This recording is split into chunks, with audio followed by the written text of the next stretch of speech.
morning to all of you. Yesterday I told you that I will show you some diagrams. अब उसमें मैंने तुम्हारे को दो डायग्राम दिए हैं, वो तराजू के दो पलड़े हैं, देखो, है ना।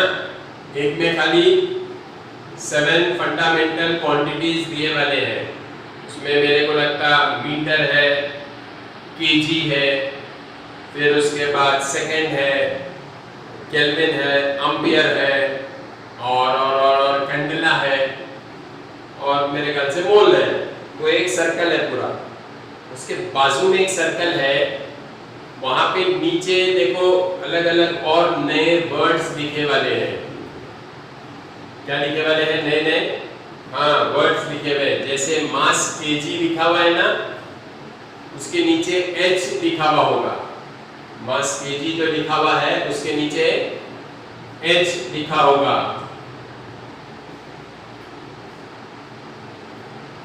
बराबर।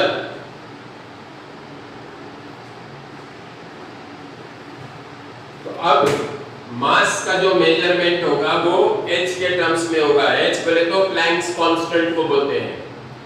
h किसको बोलते हैं? प्लैंक्स कांस्टेंट को बोलते हैं। और उसके बाद तुम्हारे को मिलेगा वहां पे मोल के, वहां पे Na लिखा होगा। Na का मतलब होता है एवोगैड्रोस नंबर। Na का मतलब क्या होता है? Avogadro's number. You know Avogadro's number? What is Avogadro's number? You know? No? You don't know?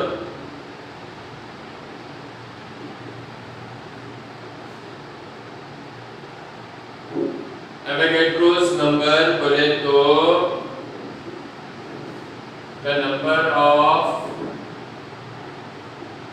molecules in one mole।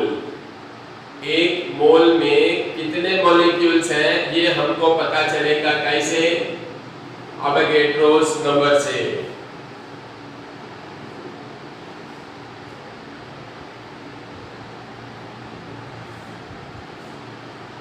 फिर वहां पे लेंथ जो है, लेंथ मीटर, मीटर के नीचे सी लिखा हुआ है क्या? See below meter do you have C alphabet written? देखो, C का मतलब होता है स्पीड ऑफ लाइट। क्या होता है? Speed of light. What is speed of light? You know, speed of light is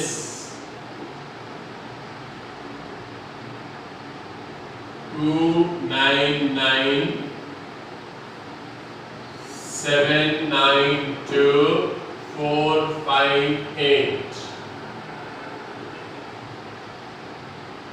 metre per second. हाँ, वो तो ठीक है, 3 × 10⁻⁸ नहीं है, +8 है वो अप्रोक्सीमेट वैल्यू लेते बेटे अपन। क्या लेते हैं वो अपन? Approximate value. एग्जैक्ट वैल्यू देखा जाए तो ये है 299,792,458 मीटर पर सेकेंड। तो एक सेकेंड में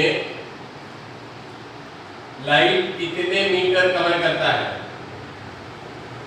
एक सेकेंड में light 20 many metre is travelled by light. इसका मतलब 1 मीटर कौन से डिस्टेंस को बोलेंगे? 1 metre is that distance which is traveled by light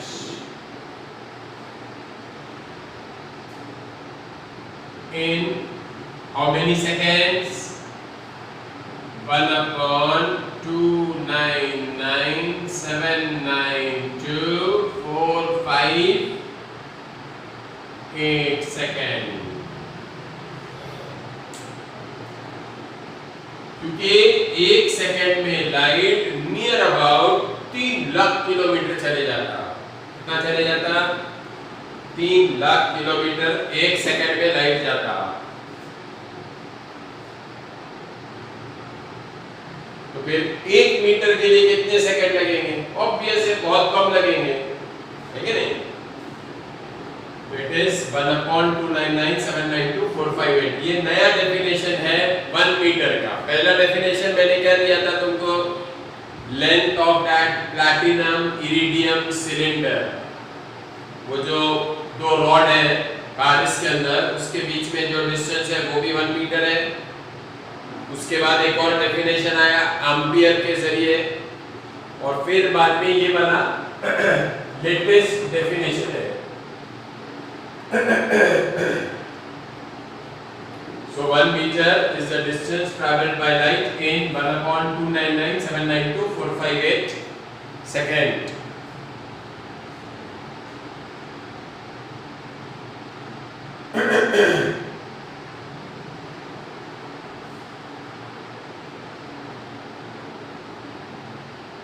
तो वहां पे इसीलिए C लिखा हुआ है, मीटर के साथ में क्या लिखा हुआ है? C लिखा हुआ है। तो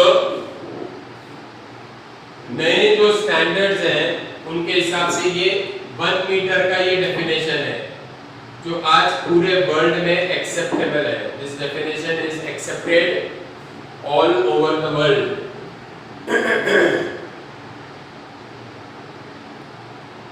अभी अपना जो टॉपिक चल रहा है ना, मेजरमेंट ऑफ फिजिकल क्वांटिटीज, ये बड़ा टॉपिक है, इसमें बहुत सारे आर्टिकल्स अभी बाकी हैं। अब उसके बाद देखो तो टाइम का यूनिट सेकंड है। टाइम का यूनिट क्या है? सेकंड है। वहां पे ऐसा एक सिंबल बना हुआ रहेगा, ये ऐसा नया जो कन्वेंशन आया है उसमें टाइम का सेकंड जो लिखा हुआ है वहीं पे ऐसा गोल न्यू टाइप सिंबल या ऐसा सिंबल बना हुआ होगा।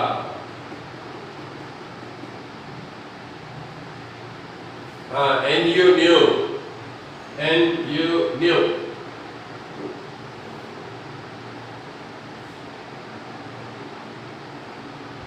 है ना? अब ये न्यू का क्या मतलब है? तो न्यू का मतलब ये है कि ये फ्रीक्वेंसी डिनोट करता है। क्या डिनोट करता है? फ्रीक्वेंसी।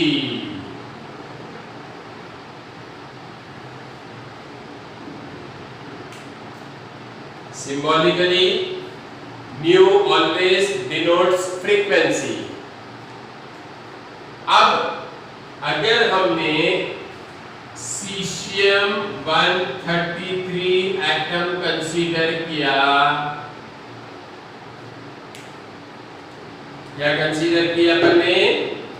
सीशियम 133।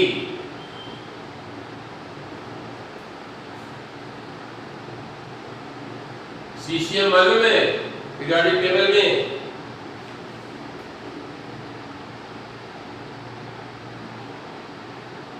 सीशियम नहीं मालूम? हाँ, अल्कली मेटल्स में आता है। क्या में आता है? Alkali metals. Periodic table 10th में रहेगा ना तुम्हारे को? नहीं था? Lithium, beryllium, sorry lithium, sodium, potassium, strontium, caesium, rubidium, ये सब अल्कली मेटल्स बोलते हैं। इनको क्या बोलते हैं? Alkali metals. उसमें सीशियम है ये। अब ये जो सीशियम का एटम है ना, इसके अंदर एनर्जी लेवल्स रहते। क्या रहते? Energy level. जब हम इसको एनर्जी देते तो इसके जो इलेक्ट्रॉन्स ग्राउंड स्टेट में थे ना, वो हायर लेवल में चले जाते। कहाँ चले जाते? हायर लेवल में चले जाते, और वहां जाने के बाद नीचे वापस आते। हायर लेवल में जाने के बाद वापस नीचे जंप करके आते। उस जंप करने में वो एनर्जी बाहर रेडिएट करते। वो जंपिंग में एनर्जी क्या करते? बाहर रेडिएट करते। ये तो नॉर्मल बिहेवियर है। लेकिन अगर एक लेवल में दो हाइपरफाइन लेवल्स आ गए, एक ही लेवल है, एनर्जी का एक ही लेवल है, उसमें दो हाइपरफाइन लेवल्स आ गए ऐसे, ये जो उंगली है ना मेरी, ये एक एनर्जी लेवल है और उसके आगे ये दो उंगलियां उसी के हाइपरफाइन लेवल्स बोल रहे हैं। समझ में आ रहा है क्या?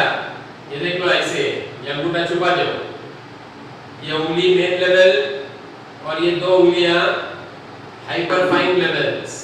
तो ये दो हाइपरफाइन लेवल्स के बीच में जब इलेक्ट्रॉन जंप करता है, ये ऐसे,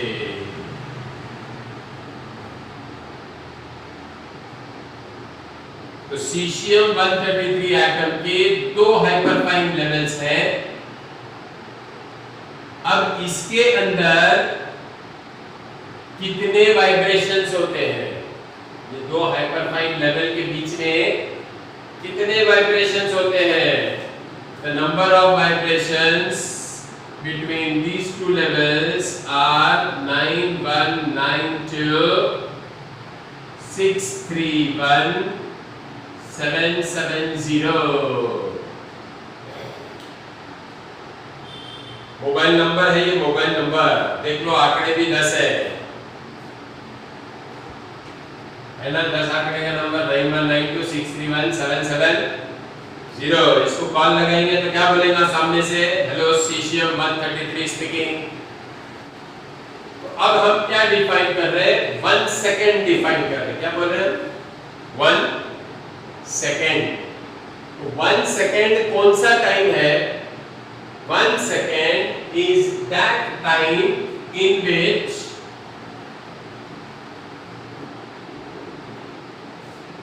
these many vibrations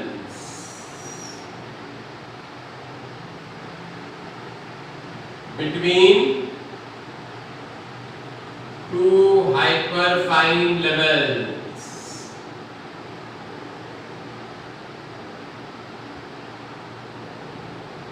of cesium 133 atom take place.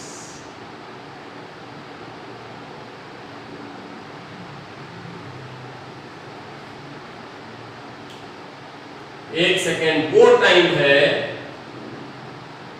एक सेकेंड वो टाइम है जिसमें 1 second is that time in which 133 caesium दो हाइपरफाइन लेवल्स के बीच में कितने वाइब्रेशंस करता है? कितने वाइब्रेशंस करता है? 9192631770 वाइब्रेशंस। हाइपरफाइन बोले तो एक लेवल में से दो लेवल बनते हैं जिसके बीच में एनर्जी डिफरेंस बहुत कम रहता, जिसके बीच में एनर्जी डिफरेंस बहुत कम रहता। जैसे फॉर एग्जांपल एक गंजा आदमी है, गंजा, गंजा समझता ना, उसके एक बाल यहाँ है और एक बाल यहाँ है, ठीक है? एक बाल यहाँ है, एक बाल यहाँ है। अब जब ये दो बालों के बीच में गैप देखेंगे तो बड़ा है। अब उसका जो एक बाल है उसके एंड्स ब्रेक होते ना, बालों के एंड्स ब्रेक, तो उसमें भी इतना ही बड़ा गैप आता है क्या? एक बाल यहाँ, एक बाल यहाँ, गैप इतना बड़ा, और एक ही बाल का एंड स्प्लिट हो गया तो उसमें भी गैप इतना ही आएगा क्या? नहीं, उसमें तो गैप कम आएगा बहुत। तो वो जो कम गैप है उसको हाइपरफाइन बोलते हैं। क्या बोलते हैं उसको? हाइपरफाइन बोलते हैं, समझे? That is what we mean by hyperfine. Vibrations गिनने के लिए स्पेक्ट्रोस्कोपिक मेथड्स हैं, उसके लिए मॉलिक्यूलर फिजिक्स में जाना पड़ता, स्पेक्ट्रोस्कोप आते हैं, उससे मेजर कर सकते हैं अपन। वाइब्रेशन डायरेक्टली मेजर नहीं होते, उसको स्पेक्ट्रम देख के उसकी वेवलेंथ निकाल के गिनना पड़ता है, ठीक है? ये कितने वाइब्रेशंस हो रहे हैं एक सेकंड में? 9192631770. So 1 second is that time in which so many vibrations of cesium-133 atom will take place. ये नया डेफिनेशन है 1 सेकंड का. इसीलिए इसके डेफिनेशन का जो गोल सर्कल दिया ना मैंने कलरफुल, उसके अंदर सी के बाद एस के बाद न्यू लिखा हुआ है नीचे. ये न्यू यूज किया उसने. अच्छा ये नंबर कितना बड़ा है पढ़ सकते हैं क्या?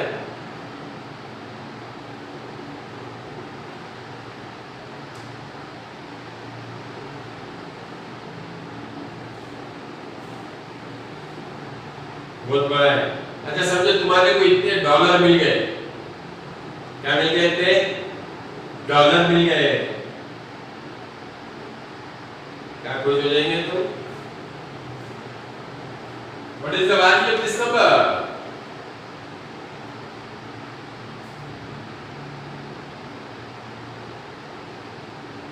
अरे यूनिट टेंस हंड्रेड नहीं पड़ेगा. Unit tens 100,000 10,000 10 lakh 10 lakhs crores 10 crores 100 crores 100 crores को बोलते हैं बिलियन.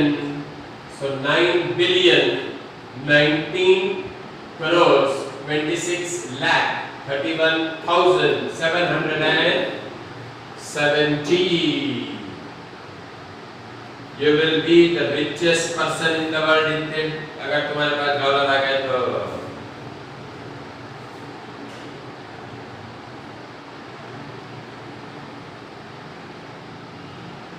ठीक है.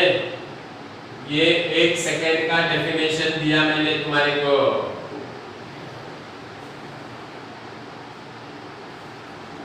यहाँ पे अपने measurement of length, measurement of mass और मेजरमेंट ऑफ टाइम. अब टाइम देखो. टाइम अपने पास छोटे यूनिट्स होते हैं 1 सेकेंड. इससे छोटा कोई यूनिट है क्या?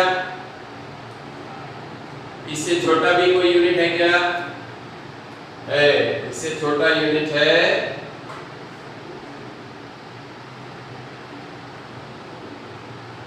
1 शेक.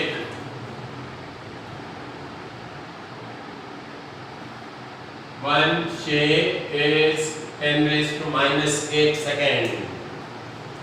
आजकल गर्मी के दिन है ना. अपन मिल्क शेक, नींबू शेक, सर्दी के दिनों में अलग शेक और ये गर्मी में अलग शेक. हाँ मिली सेकेंड भी है अपूर्वा. मिली सेकेंड भी है, माइक्रो सेकेंड भी है. सही बोल रही तू.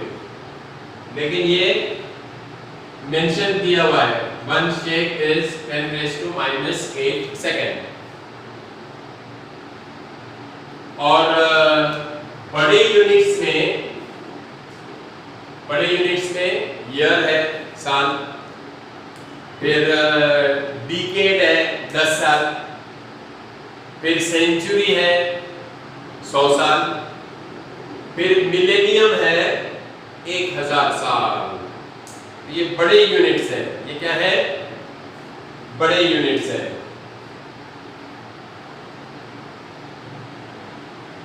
तो टाइम स्मॉलर यूनिट्स भी है, लार्जर यूनिट्स भी है. दोनों यूनिट्स है.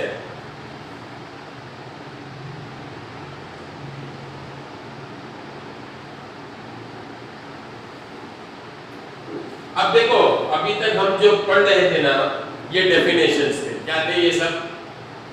SI system. ये एक सिस्टम बनाया स्टैंडर्ड.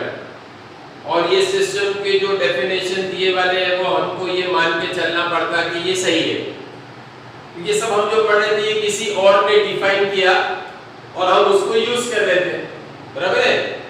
अब हम जो चीजें पढ़ने जा रहे हैं ये थोड़ी ज्यादा इंटरेस्टिंग है. Dimensions of physical quantities.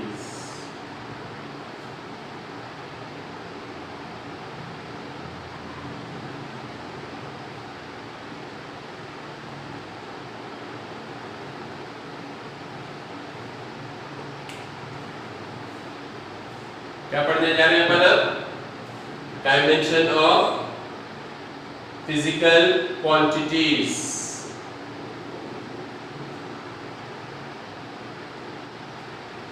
अब डायमेंशन बोलते किसको है ना? डायमेंशंस का मतलब क्या होता है? अब हमारे पास 7 फंडामेंटल क्वांटिटीज हैं। कितने हैं? 7 फंडामेंटल क्वांटिटीज। कौन से हैं 7 फंडामेंटल क्वांटिटीज? बोलो जल्दी से।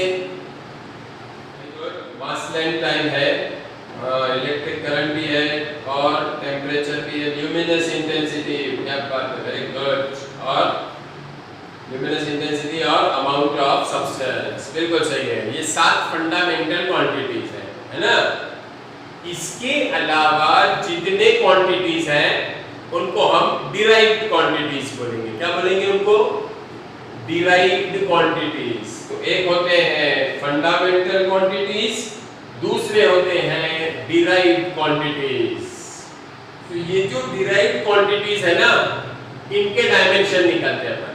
क्या करते हैं? इनके डायमेंशन निकालते हैं। कैसे निकालते हैं?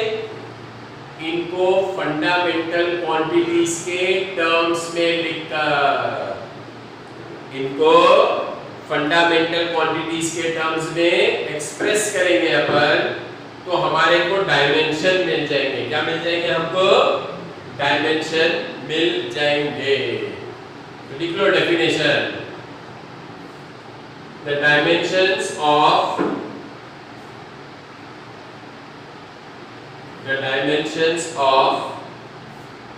a physical quantity, the dimensions of a physical quantity are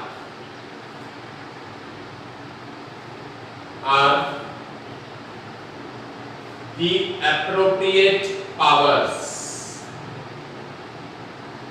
are the appropriate powers। appropriate word अगर हार्ड है तो suitable लिख लो। if appropriate word is difficult for you, write suitable।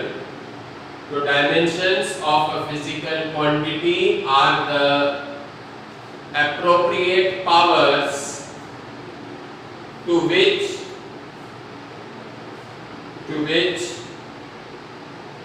the fundamental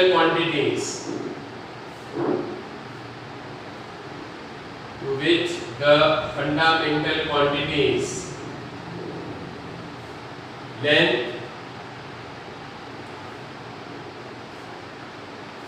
mass and time, length, mass and time should be raised. Length, mass and time should be raised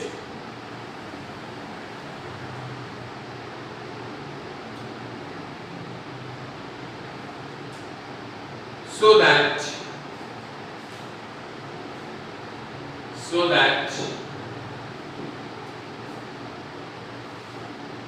the fundamental quantities must be raised, R-A-I-S-E-D, raised, so that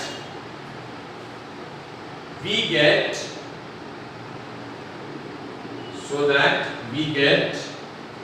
the unit of that quantity।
भाई only LMT इसलिए कि ज्यादा करके physical quantities LMT में आते हैं।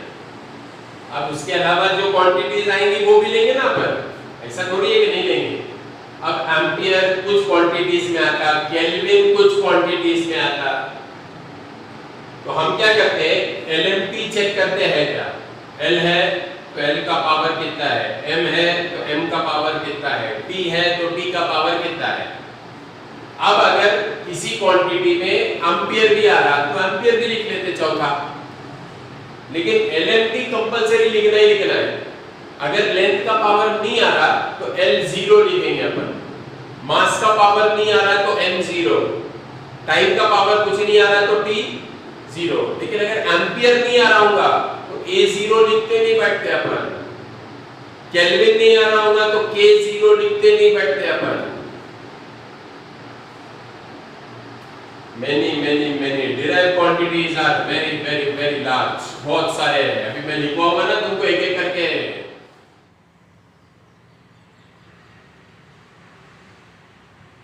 Have you written the definition? Okay.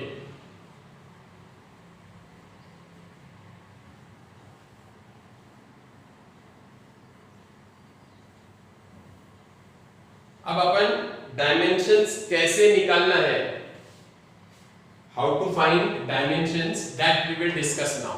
ठीक है, कोई भी फिजिकल क्वांटिटी के डायमेंशन कैसे निकाले जाते हैं ये अपन डिस्कस करेंगे। सबसे पहले फिजिकल क्वांटिटी हम लेते हैं एरिया। अब ये पूरे डिराइव्ड क्वांटिटीज है, याद रखो क्या है ये सब, मैं जो लिख रहा हूं डिराइव्ड क्वांटिटीज है। तो मेरे को ये बोलो एरिया जो फिजिकल क्वांटिटी है इसका डेफिनेशन क्या है। एरिया का डेफिनेशन क्या है, area is length into breadth. कोई भी ले लो, लेंथ इनटू ब्रेड्थ किस रहेगा डेफिनेशन। सर्कल का लिया तो पाई आर स्क्वायर रहेगा, स्फीयर का लिया तो 4 पाई आर स्क्वायर रहेगा। मतलब एरिया में लेंथ हमेशा 2 बार आती है। कितनी बार आती है, 2 बार। ये लेंथ एक लेंथ है और ब्रेड्थ भी तो लेंथ ही है ना, तो एरिया का डायमेंशन आएगा L2, क्योंकि लेंथ कितनी बार आ गई, 2 बार आ गई। मास आया क्या इसमें, मास आया क्या, नहीं आया। अच्छा टाइम आया क्या कहीं पे, टाइम भी नहीं आया। तो मास और टाइम दोनों नहीं आए तो उनके पावर हमने 0 लिखे। एम्पियर भी नहीं आया, एम्पियर 0 लिखे क्या, नहीं।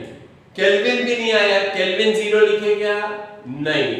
कैंडेला भी 0 आया, कैंडेला 0 लिखे क्या, नहीं। मोल भी 0 आया, मोल 0 लिखे क्या, नहीं। तो 0 किसके लिए लिखना, लेंथ मास और टाइम, ये तीनों में से अगर कोई नहीं है तो उसका पावर 0 लिखने का, अदरवाइज पावर लिखने की जरूरत नहीं है। ठीक है, ये इसका तरीका है अपूर्वा, बॉक्स ब्रैकेट लेना, ये इसका तरीका है। ऐसे बॉक्स ब्रैकेट जब हम लेते हैं इसका मतलब हम डायमेंशंस निकाल रहे हैं।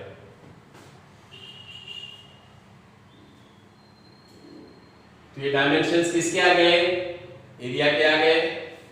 अब तुम मेरे को बोलो लेंथ काय में गिनी जाती है, what is unit of length, it is metre. तो मीटर के पावर कितने आ गए, यहाँ पे 2 आ गए। इसका मतलब एरिया का यूनिट क्या आएगा, मीटर स्क्वायर।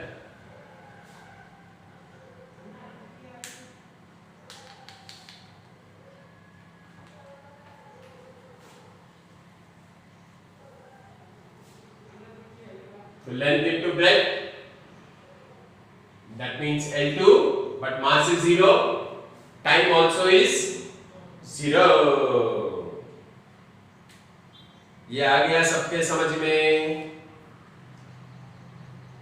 अरे भाई ये सबके समझ में आ गया क्या। लो second quantity volume. Second quantity क्या है, वॉल्यूम। वॉल्यूम बोले तो तुम्हारा length into breadth into height. Length क्या है? लेंथ है। ब्रेड्थ क्या है? ये भी लेंथ है। और हाइट क्या है? ये भी लेंथ है। तो कितने बार लेंथ आ गई? 3 बार लेंथ आ गई। तो L3m0 T0। इसका यूनिट बोलो क्या आएगा? वॉल्यूम का यूनिट क्या आएगा? यस, मीटर क्यूब आ जाएगा। चलो ठीक है, अब बोलो डेंसिटी का क्या आएगा? Mass upon volume. Mass per unit volume is called as density.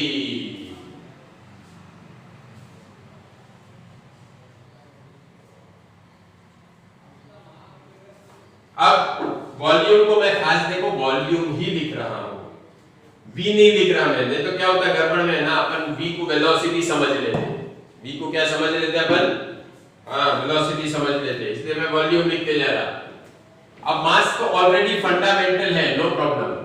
Volume derived है। वॉल्यूम में कितने लेंथ आते हैं? 3। तो ये आ जाएगा तुम्हारा मास अपॉन L क्यूब। अब तुम मेरे को बोलो लेंथ 3 है। लेंथ कितने है?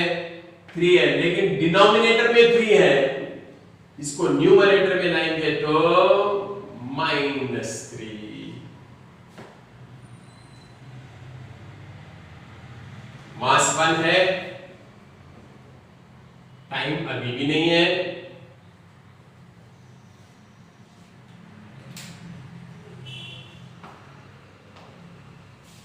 तो ये तुम्हारा डेंसिटी का डायमेंशन आ गया L-3 m1 T0।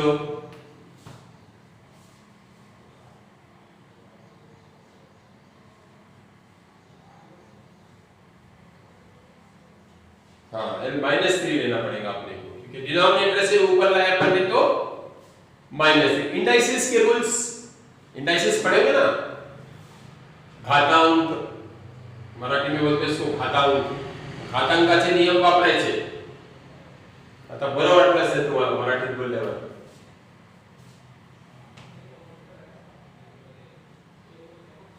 येतं हो, मला थोडी थोडी मराठी येते, बोलत नाही मी, कारण हिंदी आणि इंग्लिश हे युनिव्हर्सली सगळ्यांना समजतात। I can speak Marathi. Of course, there are some mistakes when I speak, but you should not pay attention to mistakes. बरं, जाऊ द्या। आता हे डेन्सिटीचं लक्षात आलं का? मला एक सांगा, ह्याचं युनिट काय येईल डेन्सिटीचा? हे तर आपण डायमेन्शन्स काढले, पण ह्याचं युनिट काय येईल? होय, आता आहे तसंच लिहिलं तर लेंथ म्हणजे metre, metre raise to -3 and mass KG. तो क्या आएगा? KG metre raise to power -3, या कुछ लोग इसको केजी पर मीटर क्यूब लिखेंगे, वो भी सही है। केजी पर मीटर क्यूब लिखा तो वो भी सही है। Number 4, velocity.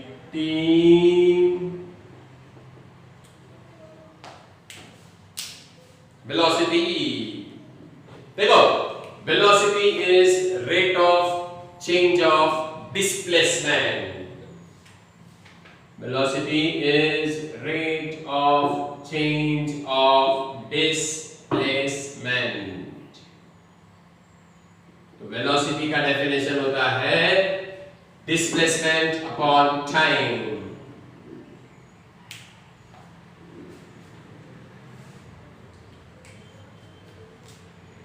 डिस्टेंस वर्ड थोड़ा अवॉइड करना मैं। डिस्टेंस ये जो वर्ड है ये स्पीड के डेफिनेशन में आएगा। किसके डेफिनेशन में आएगा? स्पीड। स्पीड और वेलोसिटी में थोड़ा फर्क है।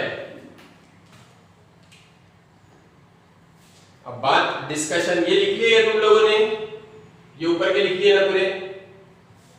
अब बात आई गई तो बता देता मैं तुमको डिस्प्लेसमेंट और डिस्टेंस में फर्क क्या है। मैं ए पॉइंट से निकला, B पे गया, फिर B से निकल के मैं C पे गया और C से निकल के मैं इधर D पे आ गया। ये था 7 किलोमीटर, ये था 4 किलोमीटर और ये था 2 किलोमीटर। तो तुम मेरे को बोलो डिस्टेंस कितना कवर किया मैंने? 7 + 4 + 2 बोले तो 13 किलोमीटर डिस्टेंस कवर कर लिया। कितना कवर कर लिया? 13 किलोमीटर डिस्टेंस। लेकिन मेरा डिस्प्लेसमेंट 13 किलोमीटर हुआ है क्या? Is my displacement 13 kilometer? No, it is not.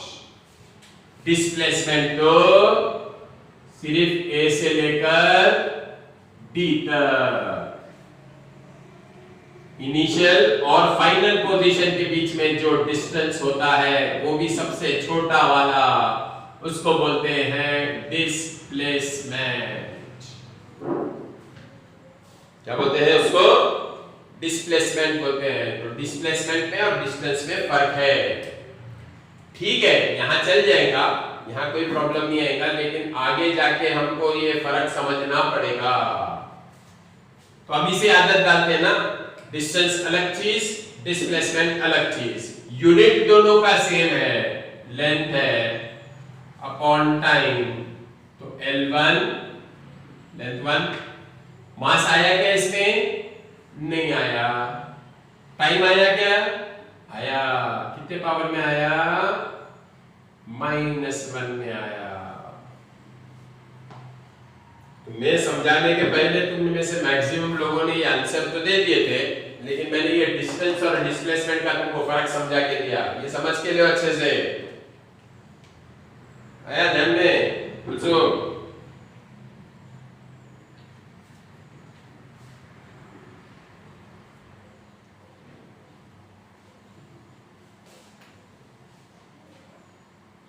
ठीक है, आज जितनी चीजें हमने डिस्कस करे समझ में आ गई सबके? किसी में कोई प्रॉब्लम, कोई doubt? Yeah, very easy. It's very easy, provided you keep on revising every day. अब ये जो मैंने आज चीजें आपको बताई है ना, ये इतना याद रखो आप। ठीक है, अभी डिराइव्ड क्वांटिटीज की लिस्ट लंबी है, ये 4 पे रुकने वाली नहीं है, ये और आगे क्वांटिटीज बढ़ते जाएंगी। ठीक है, okay, we'll stop here for today. Have a nice time. See you again tomorrow. Thank you. Bye.